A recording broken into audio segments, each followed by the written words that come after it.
Hello, traders. FX Pip Collector here. Today is Wednesday, July 31st, and I'm going to be analyzing the US dollar Canadian, starting on the monthly, working my way down to the 1 hour time frame for the full top down analysis.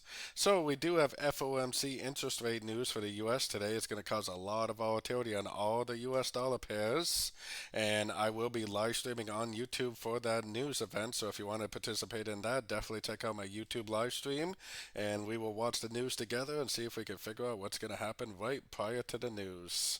So, anyways, I actually still think that this is going to end up making, three waves down for an A, B, C, or B. Probably end up looking something like this. Probably take out the low of wave 4. So taking it down to the weekly time frame. On the weekly time frame, I still think this move up right here is a wave B. I still think this is an A. I think this is an A, B, C correction right here. I was calling it possibly a 1, 2, 3, 4, 5, but I actually think it is one of those irregular A, B, C corrections, and I think it's very close to ending this and possibly starting a big move to the downside for the wave C. So taking it down to the daily time frame. On the daily time frame, the trend is definitely still up, and I would definitely still be looking for longs. I mean, we suspect that this could be close to ending a wave C, but we really don't know. Nobody really knows. It could easily just keep on making higher highs, higher lows, which is why I just trade with the trend.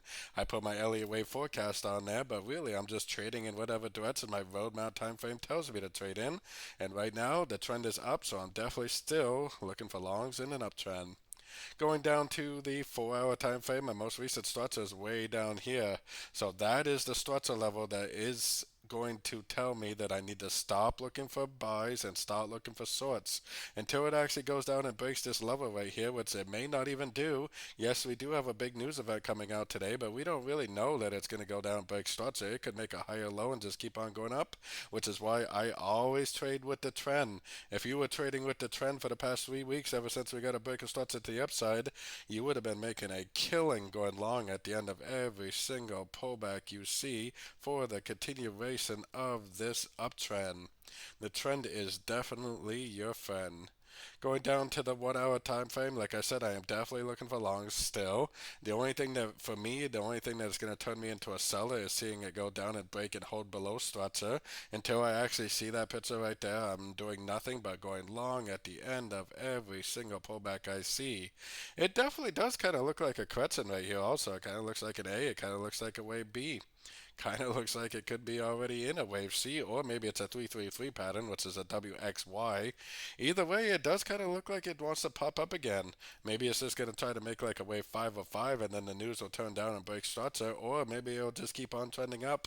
The trend is up on every single time frame right now, so the trend is your friend, and I'm going to continue to look for longs every chance I get. So don't forget to join my free Discord group. It's a link down here in the corner. And as always, thank you and happy trading.